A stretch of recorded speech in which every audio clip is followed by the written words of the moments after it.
Está no ar Gente que Fala, o melhor programa de debates do rádio brasileiro. Gente que Fala tem texto e direção geral do jornalista Fausto Camunha. Gente que Fala reúne de segunda a sexta-feira formadores de opinião para discutir as principais notícias do dia. Gente que Fala tem o selo de qualidade APECOM.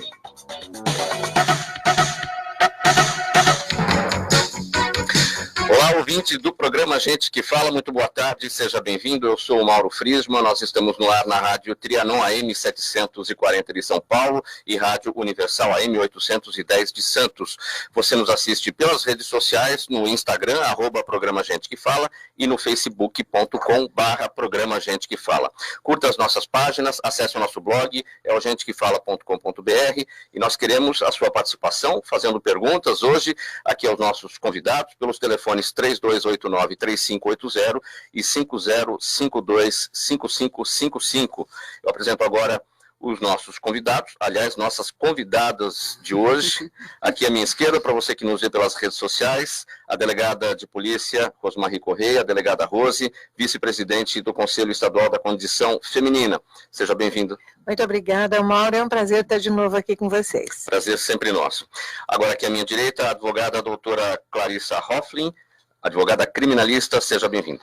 Muito obrigada, Mauro. É um prazer estar aqui hoje falando sobre um tema tão importante. E a advogada doutora Rosana Chiavazza, presidente da Associação das Advogadas Acadêmicas e Estagiárias de Direito do Estado de São Paulo, a ASAS. Seja bem-vinda, doutora Rosana. Muito obrigada, é um prazer estar aqui com vocês novamente, sempre um programa dinâmico e que vale a pena a gente ouvir e ficar pensando, né, a respeito. Vamos ao nosso primeiro tema de hoje. O economista Joaquim Levy pediu demissão ontem, domingo, do cargo da presidência do Banco Nacional de Desenvolvimento Econômico e Social, BNDES, após ser publicamente criticado pelo presidente Jair Bolsonaro pela nomeação de Marcos Barbosa Pinto para o cargo de diretor de mercado de capitais. Barbosa Pinto trabalhou como assessor do BNDES durante o governo Lula, e o que irritou o presidente Jair Bolsonaro. No entanto, o próprio economista Joaquim Levy, escolhido por Paulo Guedes, o ministro Paulo Guedes, foi ministro da Fazenda de Dilma Rousseff. Delegada Rose, quando nós somos contratados por uma empresa, essa empresa deposita na gente uma confiança para aquele cargo que a gente vai ocupar. Quando somos demitidos? Quando não cumprimos com aquela expectativa, não atendemos aquela expectativa, ou numa falta grave, né? O economista Joaquim Levy, ele não foi demitido, mas a partir do momento que o presidente veio a público dizendo que a cabeça dele estava a prêmio, ele se demitiu. Então, como se tivesse sido demitido. Agora, o que teria feito de errado Joaquim Levy, um quadro importante dentro entre os economistas, né? Bom, Mauro, nós ainda não temos uma explicação ou uma justificativa que, vamos dizer assim, que seria para a saída do Joaquim Levy. A única coisa que nós temos pela imprensa, a única coisa que nós ouvimos falar, é que o presidente estaria, como diz aqui a própria notícia, aborrecido com ele pela nomeação de uma pessoa para um dos cargos do BNDES que teria trabalhado com o ex-presidente Lula. Bom, se essa for a realidade, eu fico muito triste com o presidente Bolsonaro, porque não, em determinadas situações não interessa para a gente o partido político, interessa sim a competência e a capacidade das pessoas. Todas as pessoas que trabalham nesse ramo, principalmente na área da economia, e são bons, já passaram por diversos governos, né? já mostraram o seu trabalho em diversos governos. Se ele foi escolhido pelo Paulo Guedes, o Levy, e o Levy escolheu essa pessoa para estar numa diretoria, ele escolheu pela competência e pela capacidade. O presidente do BNDES, o Joaquim Levy, ouvindo o que ouviu, que a cabeça dele estava a prêmio, sendo o que a gente sabe que é uma pessoa competente, é uma pessoa equilibrada, uma pessoa que tem um passado, que tem uma história, não poderia ter feito nada que não fosse realmente pedir a sua demissão.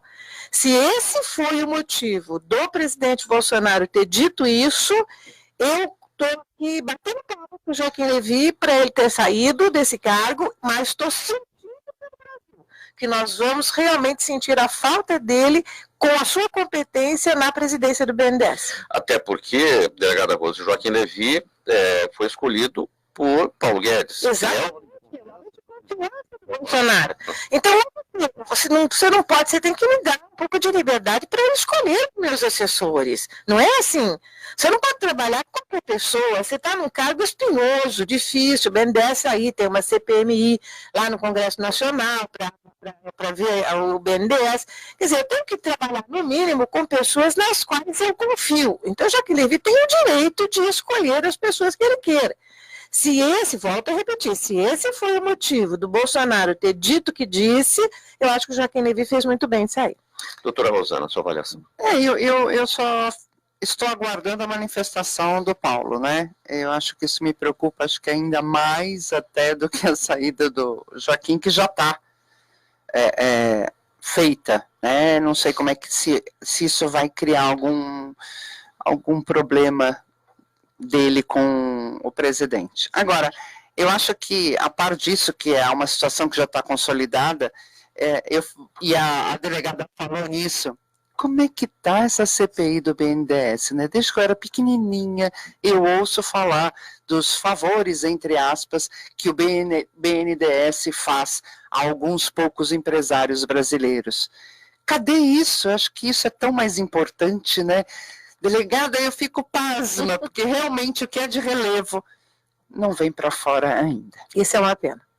Em campanha, o presidente Jair Bolsonaro falava em abertura da caixa preta do BNDES. Estaria ele preocupado que essa caixa preta não seria aberta? Não sei, eu acho que a manifestação dele, como muitas outras que ele vem fazendo, é assim, bate-pronto. Sabe aquela coisa do fala antes de pensar um pouco?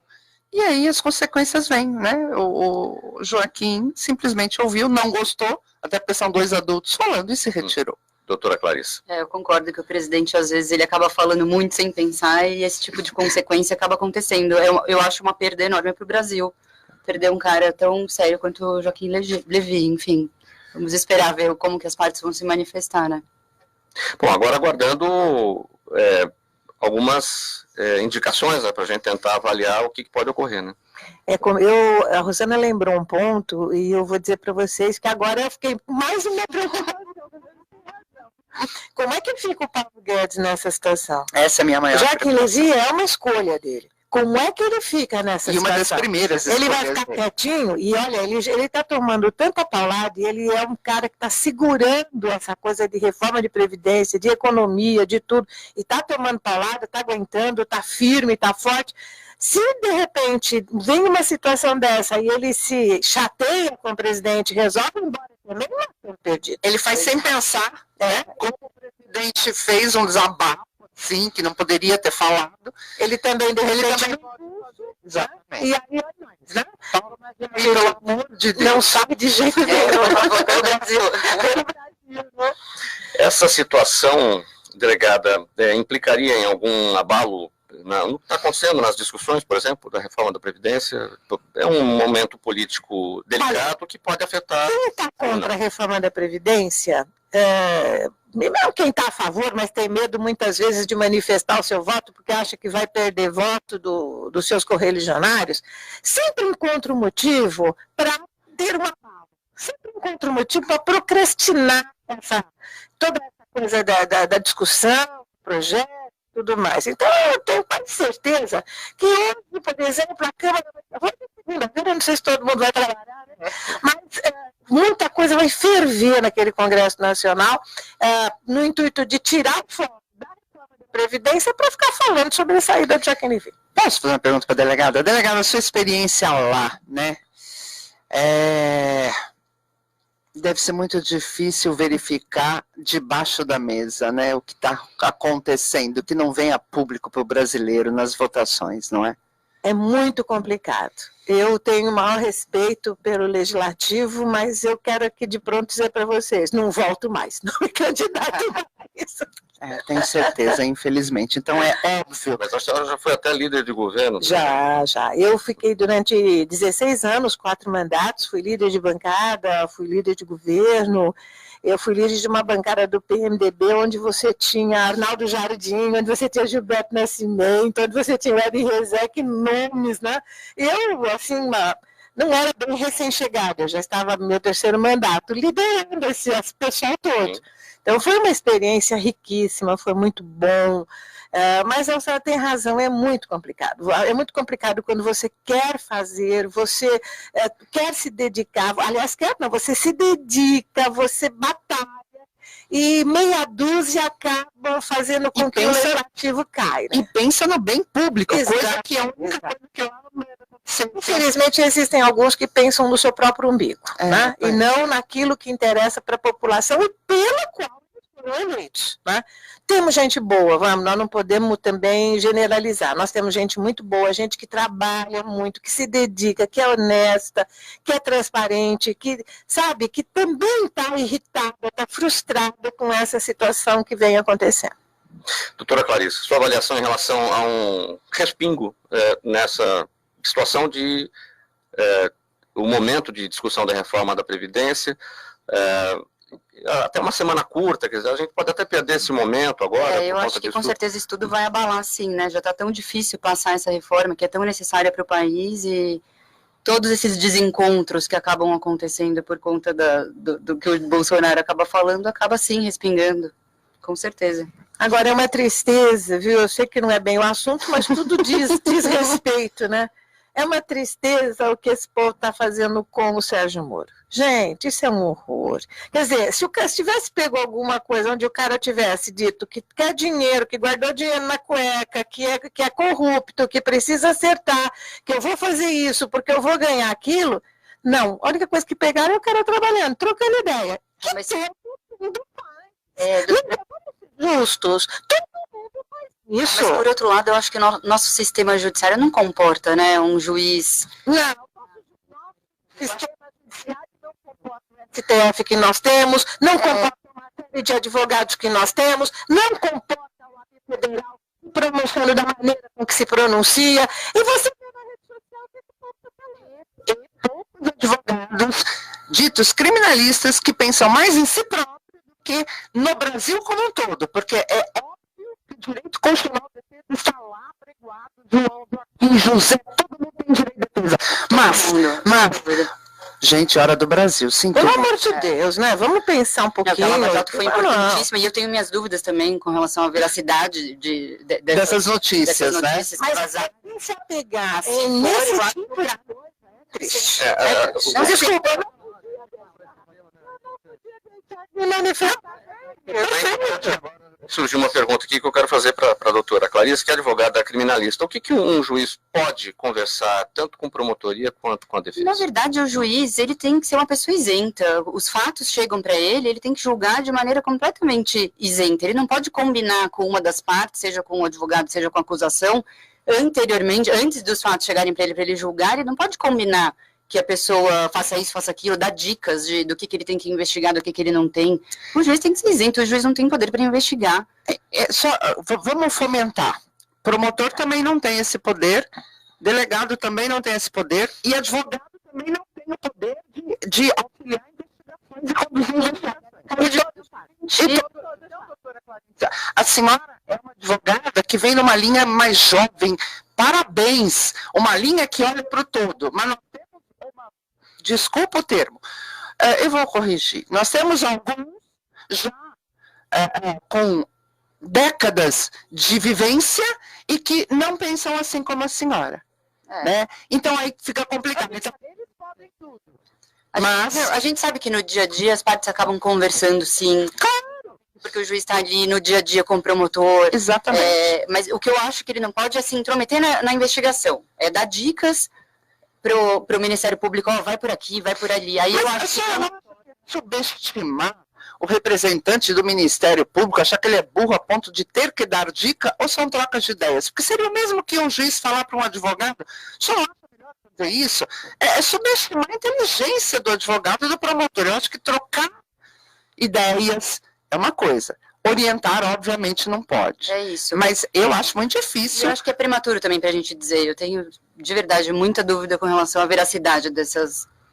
Mas o que está... Isso voltando ao assunto que nós estávamos. Se uma situação como esta, já que todo mundo fala, e o rádio, a TV, a imprensa, que adora coisas para destruir o país, eles não pensam no bem do país. Agora, que essa coisa do Joaquim Levy não vai causar um tumulto lá no Congresso? Claro que vai. Não, tudo, qualquer coisa eu vou apresentar para fazer com que a reforma da Previdência não aconteça. Mas eu quero parabenizar, já como uma advogada já de alguns e muitos anos de vivência, formada pelo Largo São Francisco, advogados criminalistas como a doutora Clarissa, que já vem com uma nova visão do que é a Constituição Federal, do que é o bem público, do que é a sociedade e do que são investigados, do que são condenados. Eu acho que esse conhecimento, doutora, parabéns. Eu acho que também tinha que estar presente nos advogados criminalistas. Sim. Quero anunciar agora a presença entre nós do juiz de direito, Dr. Mário Rubens Assunção Filho, titular da Vara da Região Leste 3, que é especializada em violência doméstica e familiar contra a mulher. Seja bem-vindo ao programa Gente que Fala. Muito obrigado e desculpe o atraso. Sem problemas. A gente sabe que a situação em São Paulo não é fácil para chegar e cumprir os compromissos na hora que a gente gostaria, né?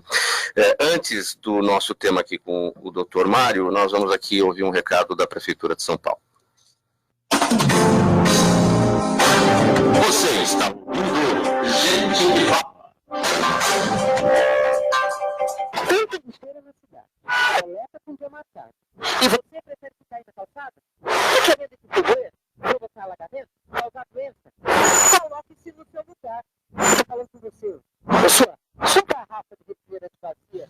Lixo não ouve, lixo não pensa. Então com você. Descarte somente nos dias de coleta e use as lixeiras. Colabore com a gente. Lixo só no lixo. Saiba mais em prefeitura.sp.gov.br. Prefeitura de São Paulo.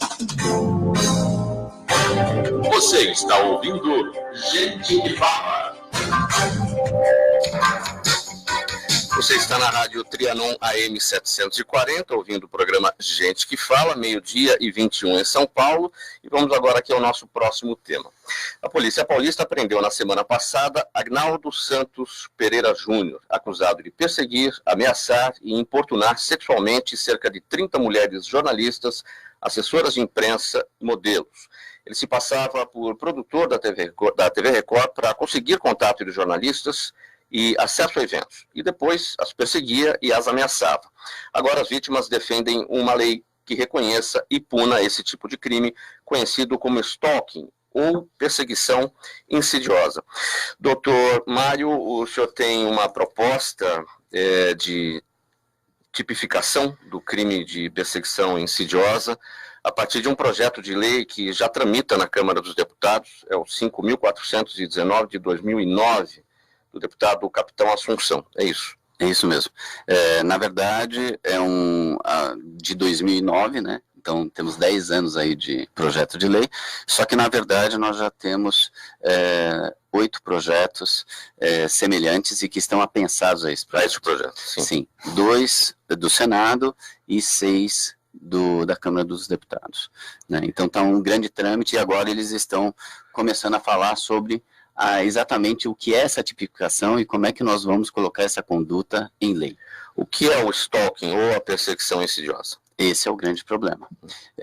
Nós não podemos inviabilizar que as pessoas se relacionem, então eu acho que nem tudo deve ser considerado crime, mas o stalking, assim como ele é um crime extremamente perigoso, né? E ele é insidioso, ou seja, quando ele menos se espera, ele causa dano, ele causa vítimas. Então é por isso que é importante que a gente estabeleça primeiro o que é um comportamento de um stalker e depois como que nós podemos descrever isso na lei, né?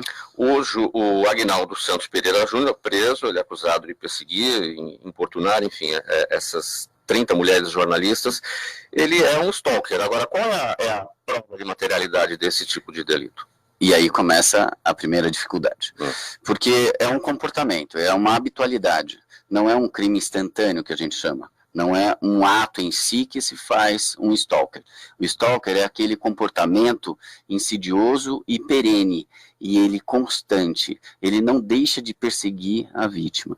Então é um comportamento que ele se protrai no tempo, né? Não é um momento só, mas é um comportamento que é repetitivo, né? E contumaz. E a ideia que tem o stalker é exatamente de que ele nunca vai parar. Esse é o problema do stalker. A ideia que ele dá para a vítima é de que ele nunca vai cessar aquela perseguição. O mundo digital ou as redes sociais têm favorecido esse tipo de crime, uma vez que a pessoa se esconde por trás da tecnologia e faz as suas ameaças e perseguições? Sim.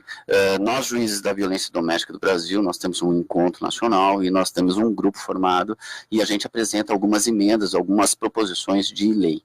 E uma delas é exatamente para o stalking, e a gente prevê nesta situação a necessidade de você colocar penas mais graves, e um crime qualificado seria exatamente o cyberstalking, aquela perseguição que é feita pelas redes sociais.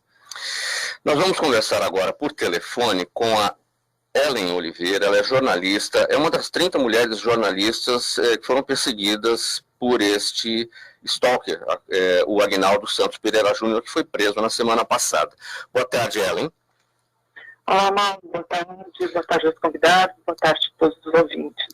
Como vai? Tudo bem? Eu queria que você contasse para a gente como é que foi como é que começou essa perseguição do Aguinaldo em relação a você? Foi uma loucura, né? Você nunca imagina que um comentário numa rede social pode quase destruir a sua vida, né? Pessoal, profissional.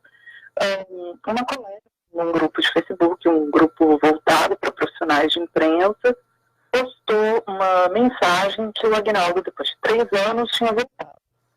E mandava mensagem de madrugada, fazia contato, enfim. Então ela postou lá, dizendo que ele tinha voltado.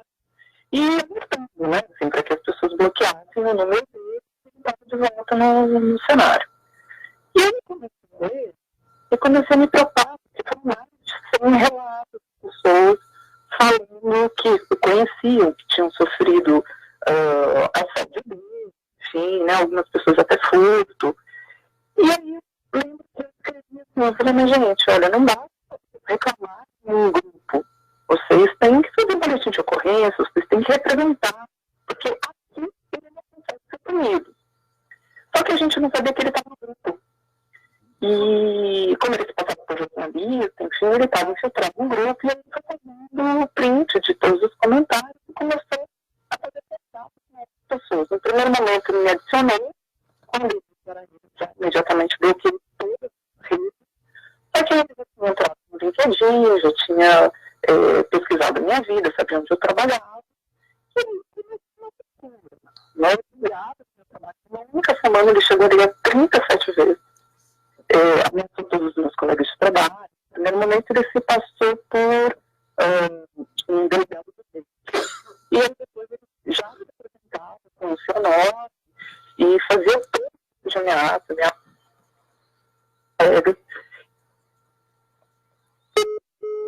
Um probleminha aqui na nossa comunicação com a Ellen Oliveira, mas já nós vamos retomar essa conversa com ela. Delegada Rose, como é que a senhora avalia essa questão do stalking, esse tipo de perseguição que começa de forma digital mesmo? Vou confessar uma coisa para vocês. É a primeira vez que eu me deparo com esse assunto, com esse termo, inclusive, doutor Mário. Eu não conhecia. Confesso aqui a minha ignorância. É uma derivação de violência contra a mulher. É uma derivação de ameaça, de violência contra a mulher, sem dúvida, mas no caso, por exemplo, o delegado de polícia, se eu tivesse que tipificaria como ameaça, orientaria a vítima a representar, aquela coisa toda. Mas isso é um absurdo, né? Porque não é aquela situação, 37 vezes numa semana a pessoa ligar, ter acesso, mas isso não é só com as pessoas jornalistas e tudo mais, tem alguns que fazem isso com mulheres em geral, né? Até com homens, inclusive, tem esse tipo de comportamento, mas estou tomando conhecimento do termo hoje. Doutora Rosana. Então, eu fico aqui ouvindo e eu não me conformo, porque, e acho que a delegada também, há décadas a gente luta, especificamente na questão da violência contra a mulher, e eu fico pensando assim, doutor Mário, o Brasil tem uma mania muito chata e que não vai resolver o problema de que é ficar legislando. Pelo amor de Deus, apresentem então um projeto de lei para obrigar nas escolas o ensinamento da igualdade. Porque se as nossas crianças não aprenderem o que é a igualdade que está na Constituição Federal e não ensinarem aos seus filhos essa igualdade, daqui a 3 gerações a gente já tem um comportamento humano como a gente vê em países civilizados, nós vamos ter que criar quantas leis para cada fatozinho, principalmente agora. É uma loucura, doutor Mário, pelo amor de Deus, a coisa pode ser mais simples. Nós temos que mudar a educação para gerar comportamentos naturalmente corretos.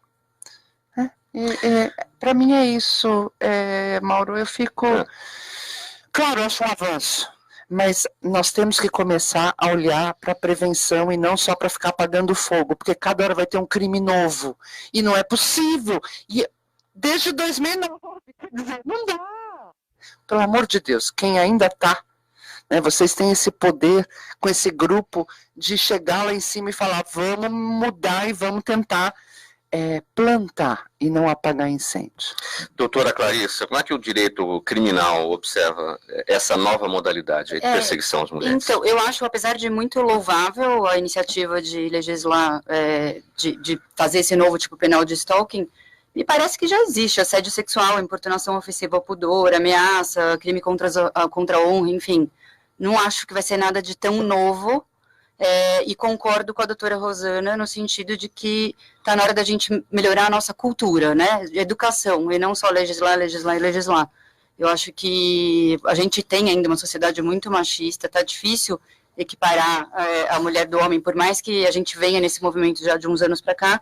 Eu acho que eu investiria mais realmente em educação, em mudança cultural, e até legislar educação, pronto. Doutora, não são anos, viu? Eu décadas, doutora Rose décadas, e tem mulheres que há séculos. Pois é. Não é? E parece que é um tema novo, a Constituição está aí falando pra gente, mas já está aí. Já está. E não está nada na prática. E eu fico assustada, doutor Mário, porque veja, veio feminicídio. Mudou o quê? Quer dizer, mudar nomes, criativos. Nós só estamos dando mais trabalho, né, de interpretação disso. Para os senhores juízes. Doutor Mário Rubens, em que pé está a situação lá no Congresso Nacional sobre essa matéria? Pronta para a ordem do dia? Qual é a possibilidade disso andar mais rapidamente agora que esse Aguinaldo Santos foi preso? Não é o fato que vai fazer a lei vir mais rápido, mas ela está na Comissão de Constituição e Justiça do Senado, né? Então já está bem adiantado. Nós temos vários projetos, porque quando começa para ser votado alguma coisa efetiva, começa a ver... Você está na porta de entrada ainda para ver a constitucionalidade da matéria. Mas a constitucionalidade aí ela é pouco questionável, né? A questão que elas estão colocando é que eu acho que é o importante, para ver se nós precisamos de um novo tipo penal. E a questão é o seguinte, nós que lidamos diariamente com a violência doméstica, a gente vê a necessidade. Por quê? A mulher, ela fala, por exemplo, olha, eu fui ameaçada, tá bom, e o delegado vai lá e faz um crime de ameaça. Uma pena pequena, 1 mês de detenção, pena mínima. Ok. Chega para nós, ela começa a narrar um fato totalmente diferente. Um comportamento insidioso, perene e constante dele. E daí você fica com uma pena de 1 mês. Quando, na verdade, o que ele está fazendo não é simplesmente que ele ameaçou e de forma instantânea uma vez. Ele perseguiu essa mulher por anos. Às vezes isso acontece com mulher, isso acontece com um monte de coisa, e o que acontece? Esse crime, ele é mais um crime de perigo do que um crime de dano. Então o que acontece? Nós precisamos disso porque as situações que estão sendo colocadas no dia a dia nosso, de juiz de violência doméstica, é exatamente essa situação. O cara infernizou a vida da mulher o tempo todo. E isso não pode ficar em branco. E o que acontece? Nós vamos dar uma pena de 1 mês e a mulher não sabe nem qual é a data em que ela registrou o boletim de ocorrência. Então, o que acontece? Ela não lembra direito qual é o fato do que ela chamou. E a primeira pergunta do advogado, mas o que ela chamou? Do que ele chamou a senhora?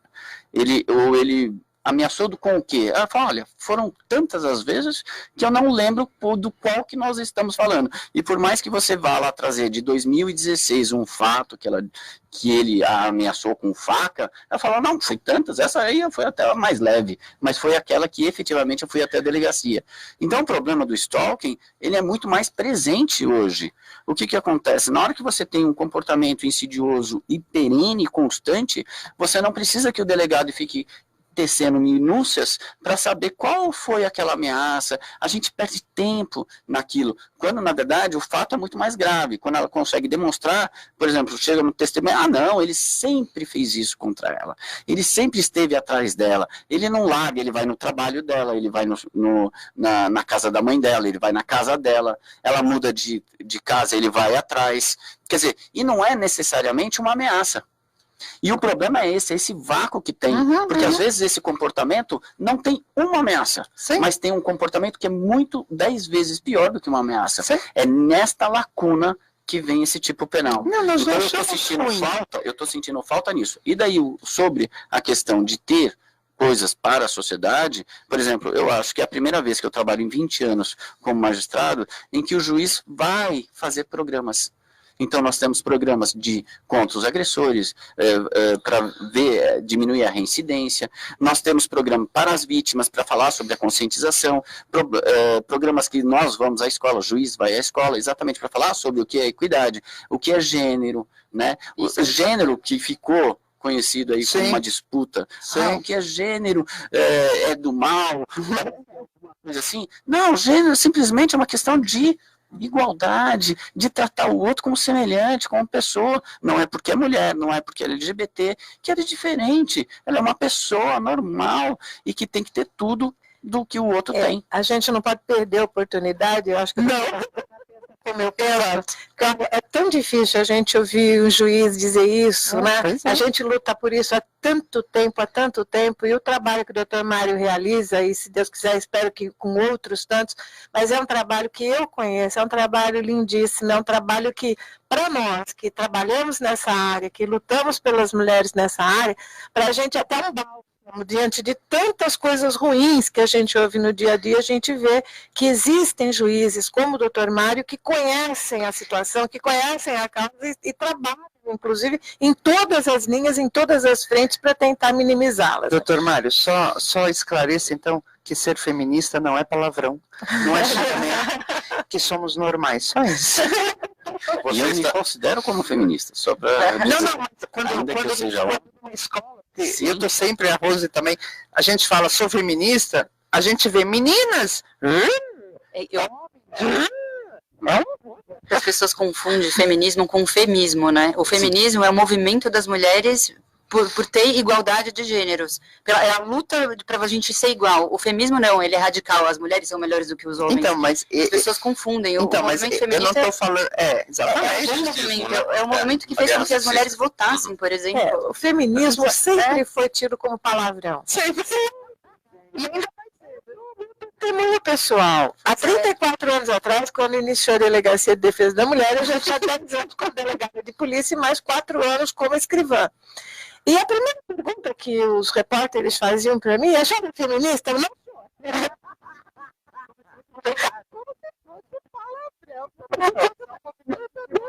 Testemunho pessoal há 34 anos atrás. Depois que a gente começa a aprender, que a gente começa a ver, que a gente se abre para uma coisa nova, você percebe que se ser feminista é defender os direitos da mulher, se ser feminista é lutar pela igualdade. E Rose, lembrando só que a OAB Mulher, quando foi criada, ela, além de lutar pela igualdade na Constituição Federal, ela lutou pela licença paternidade, ou seja, a gente não defende o direito dos homens. Vou fazer uma pausa aqui. Você acompanha o programa Gente que Fala, aqui na Rádio Trianon AM 740. Nós vamos para o intervalo. Na volta, nós vamos falar sobre os casos de feminicídio que dobraram em São Paulo nos 2 primeiros meses deste ano. 12h38.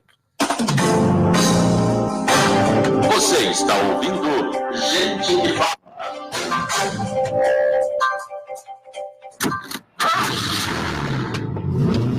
Ao dirigir, respeite as leis de trânsito.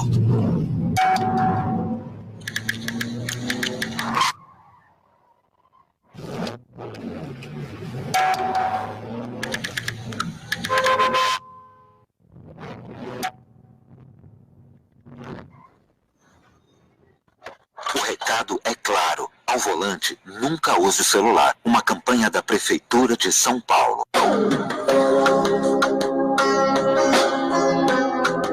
Acompanhe aqui, na Rádio Trianon, Educação em Diabetes. Todas as segundas, quartas e sextas-feiras, a partir das 4 horas da tarde. Educação em Diabetes. Agora também no Facebook e no Instagram. No Facebook, Associação Nacional de Atenção ao Diabetes. No Instagram, ANAD Oficial. Apresentação, médico endocrinologista e presidente da ANAD, Dr. Fábio Filho.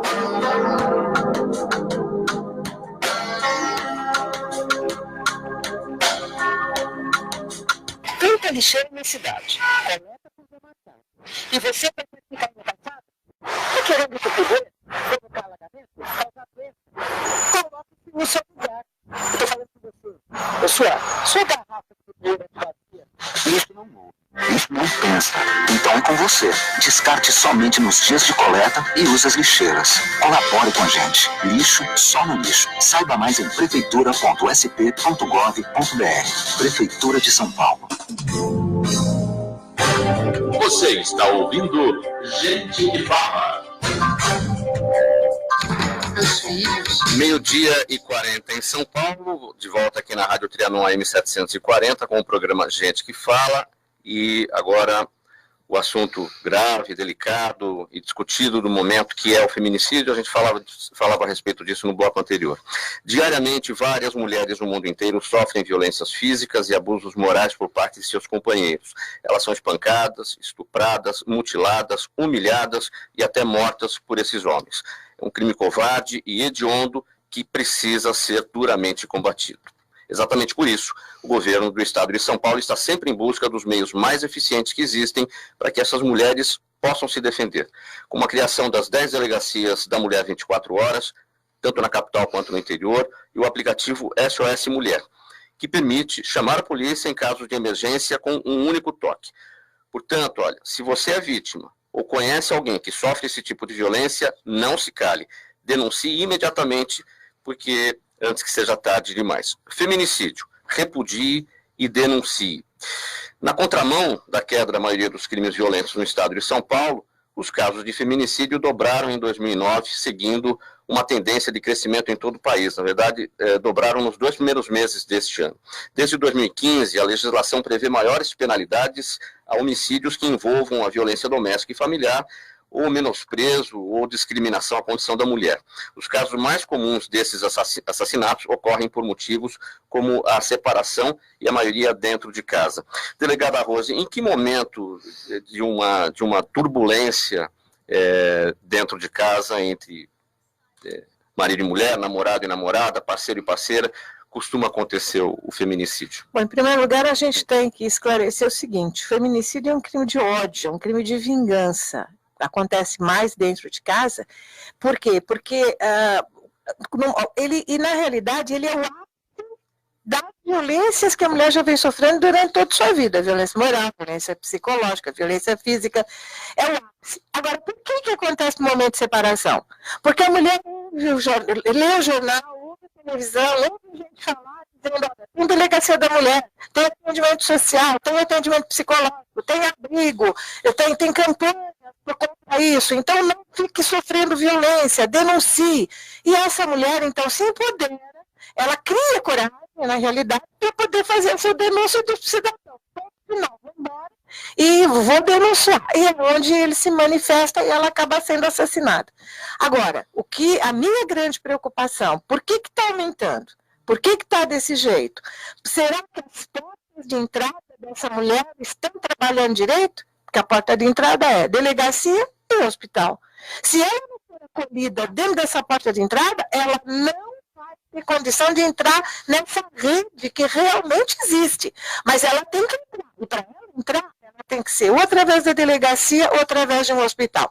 E na minha modesta opinião de 40 anos nessa área, eu tenho para comigo que o que está falhando são as portas de entrada. A mulher não está sendo bem acolhida nessas portas de entrada, sai sem registrar nada e ela se torna candidata em potencial do feminicídio. Gente, bem objetivamente, para a gente correr com os demais temas, por que está falhando na porta de entrada, Rosana, na sua avaliação?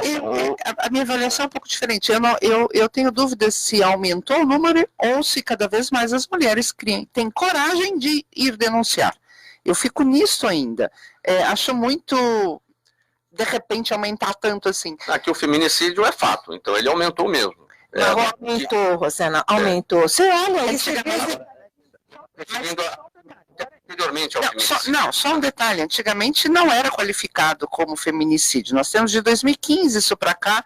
E mesmo assim, se tiver dúvida, entra como homicídio. Então, assim, pode ser inclusive a crise econômica. O marido está desempregado, bebe mais, bate mais.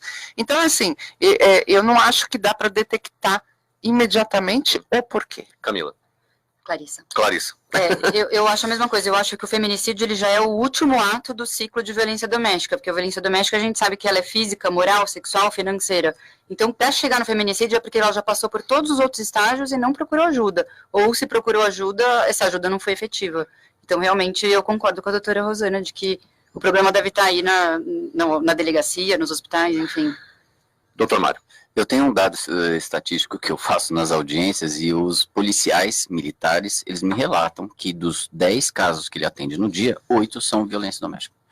Então, não é simplesmente uma questão só de denunciar. Mesmo porque se é um feminicídio ou homicídio, não tem a vítima para denunciar. Então, não é ela que está sendo encorajada porque ela já morreu. Então, se há um número maior de pessoas, mulheres sendo mortas, isso quer dizer que realmente há um crescimento. Esse crescimento é substancial e eu concordo com muita gente que diz que é uma pandemia. Eu também. A advogada doutora Maíra Fernandes, que assumiu a defesa do jogador Neymar, no caso em que ele é acusado de estupro, foi excluída do CLADEM, instituição que reúne advogadas feministas, da qual fazia parte há 15 anos. Em suas redes sociais, Maíra disse estar convencida de que Neymar sofre uma acusação injusta e que a falsa acusação de estupro não ajuda em nada a causa feminista. Doutora Rosana, como é que ficou a causa feminista com esse episódio? O que não ajuda a causa feminista é um grupo de feministas punir uma advogada por estar exercendo o seu papel. Não dá para misturar. Eu não vi nada do processo físico ou digital do caso Neymar. Então, assim, falar a respeito seria uma leviandade. Mas punir uma advogada por ela ter assumido a defesa de uma pessoa que, pela Constituição Federal, é inocente, eu fico horrorizada. Acho um grande retrocesso para a causa feminista, não ela defender Neymar ou qualquer outro, porque todo mundo tem direito de defesa e está na Constituição Federal. Eu não sabia que o CLADEM tinha feito isso com essa advogada, me perdoe, um grande retrocesso. Isso sim, para a causa feminista. Clarissa. Eu concordo que é um grande retrocesso, porque o papel da advogada é defender o direito de defesa. Isso não tem nada a ver com feminismo, não feminismo, ou com acreditar no homem, ou com apoiar o estupro. Não tem nada a ver com isso. Ela está exercendo o papel dela como advogada e o Neymar tem sim o direito de defesa, sem entrar no mérito do caso. Delegado. Bom, o CLADEM é Comitê Latino-Americano de Defesa, né, das mulheres. Eu acho que a atitude delas ficou muito ruim. Eu concordo plenamente com o que disse aqui a doutora Clarissa, com o que disse a doutora Rosana. É um absurdo você mandar embora, tirar do movimento uma advogada, porque ela está exercendo o seu sagrado direito de trabalhar e está fazendo esse trabalho em defesa de alguém que, na prática dela, então, eu acho que o CLADEM errou, é isso que fica com essas marcas. Por isso que voltam contra o movimento a esse tipo de comportamento. Agora, prestar desserviço à causa da mulher foi o que essa Nájila está prestando. Isto, sim, na minha opinião, é um desserviço. 11 mulheres são estupradas por dia. Aliás, uma mulher é estuprada a cada 11 minutos nesse país.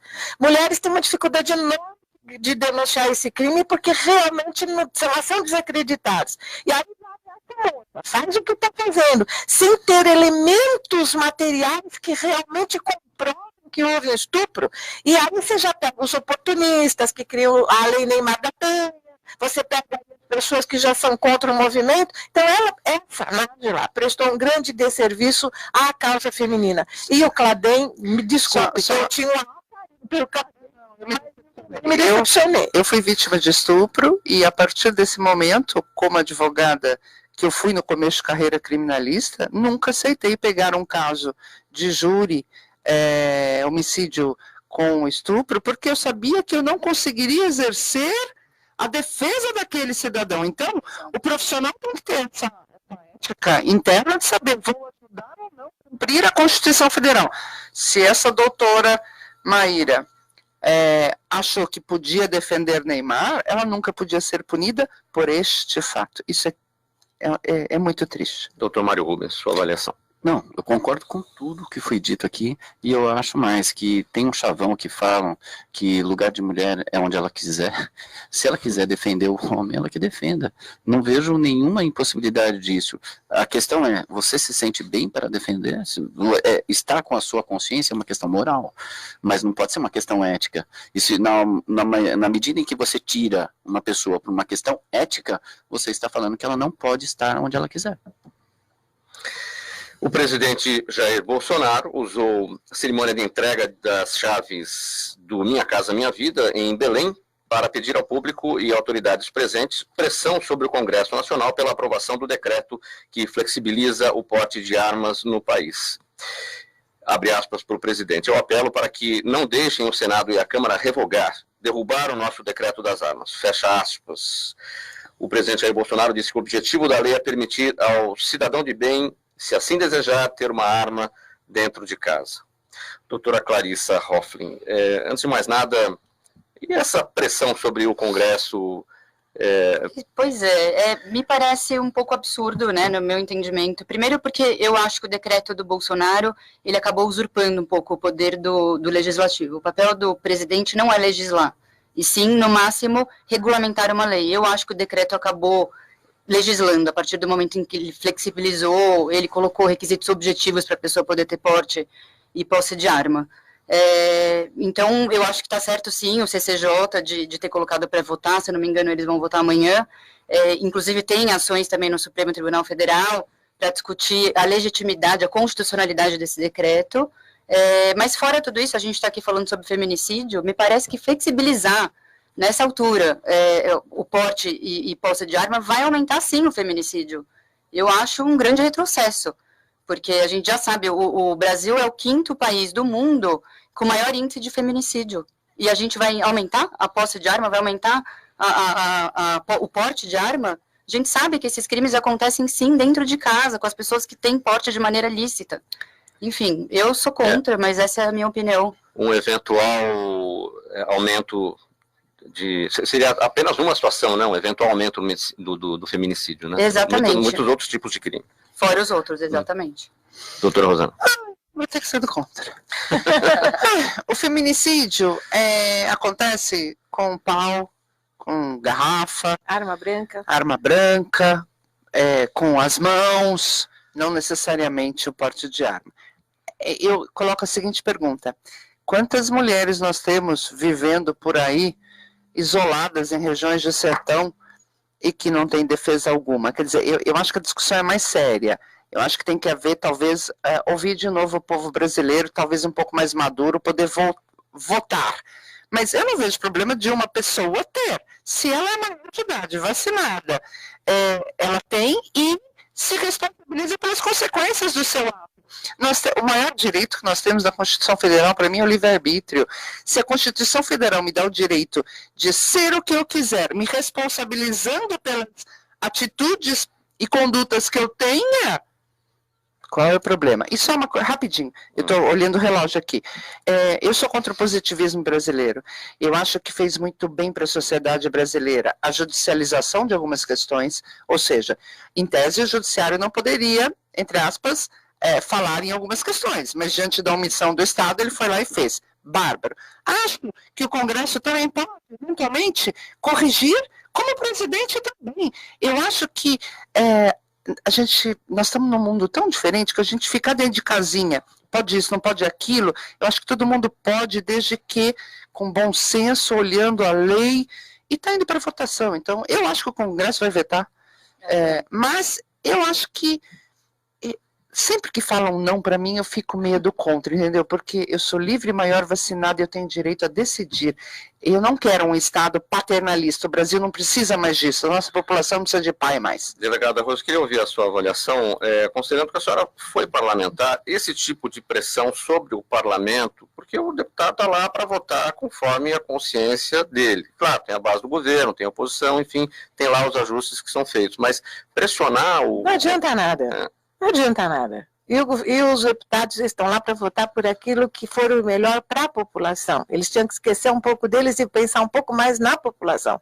Votar coisas que sejam de interesse do povo. É para isso que eles foram eleitos, é para isso que eles estão lá.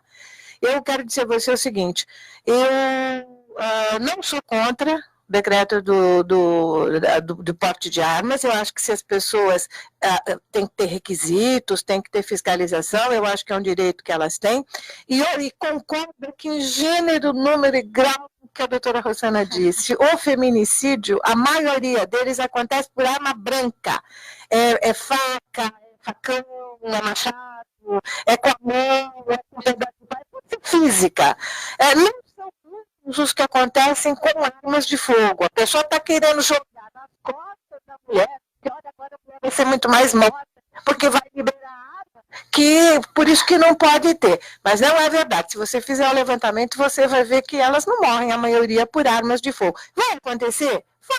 Sem dúvida nenhuma que vai. Mas não é o caso da maioria ainda. Doutor Mário.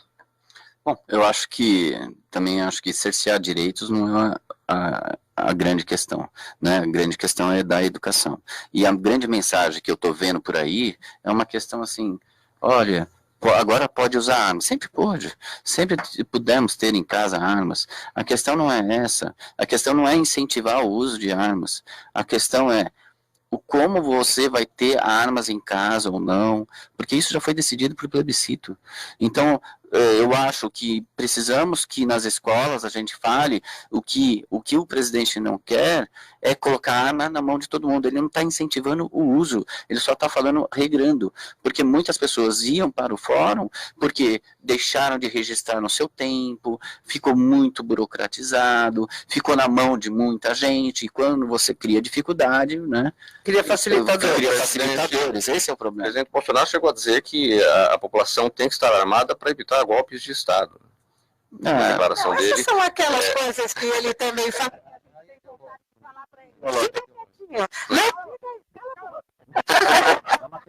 Profunda essa, né? Delicadamente, é uma questão muito mais profunda, de liberdades públicas. Nós estamos falando de liberdades públicas, é o que todos aqui estão falando, e eu acho que a gente não pode cercear tantas as pessoas. Agora, o problema é o seguinte... Essa fala dele foi para o campo ideológico, enfim. Aí não tem ideologia nesse caso. Não é isso, né? Não é em cima da arma que você vai falar, o que as pessoas devem fazer, ou como elas vão... Aliás, comprar uma arma para você ter em casa, para depois matar a mulher, isso não existe. Não é premeditado. O crime é de sopetão. E ele não vai gastar dinheiro ainda com isso. Doutor Mário, sua palavra final, por favor, deixe a sua mensagem para o ouvinte do Gente que Fala. Não, eu acho que a ideia aqui é a gente falar sobre assuntos importantes que estão ocorrendo aqui agora da atualidade, e o crime de stalking é uma necessidade que a gente vê no dia a dia de uma vara de violência doméstica, né? Nós temos que ter essa situação bem descrita para não ter também o abuso da lei em relação às pessoas, né? Não queremos criar mais um crime, mas é o que nós estamos constatando, e as pessoas não têm defesa sobre isso.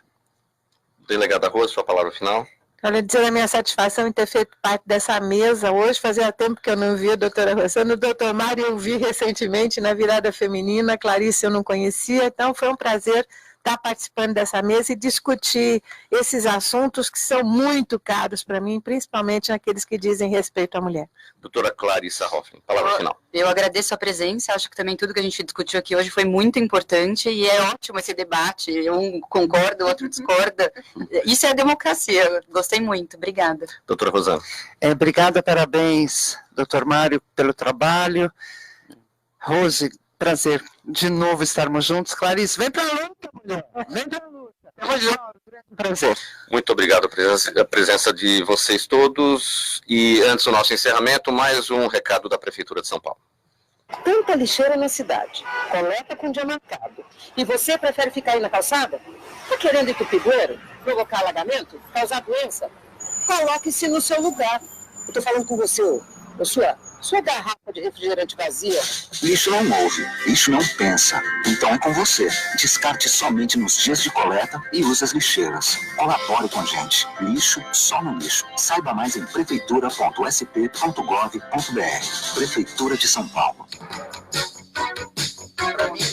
Quero agradecer então a presença de todos vocês aqui nessa edição do programa Gente que Fala, o juiz de direito Dr. Mário Rubens Assunção Filho, a delegada de polícia Rosmarie Correia, a delegada Rose, a advogada criminalista doutora Clarissa Hofflin e também a advogada Rosana Chiavassa. Na mesa de som, o Cléo Rodrigues, apresentação minha, Mauro Friesman, pauta e redação Pedro Esquiavon, diretora de produção Zenilda Salvato, direção-geral do jornalista Fausto Camunha. Do outro lado do programa Gente que Fala, você ouvinte, a razão da nossa presença aqui. Tchau, até o programa de amanhã.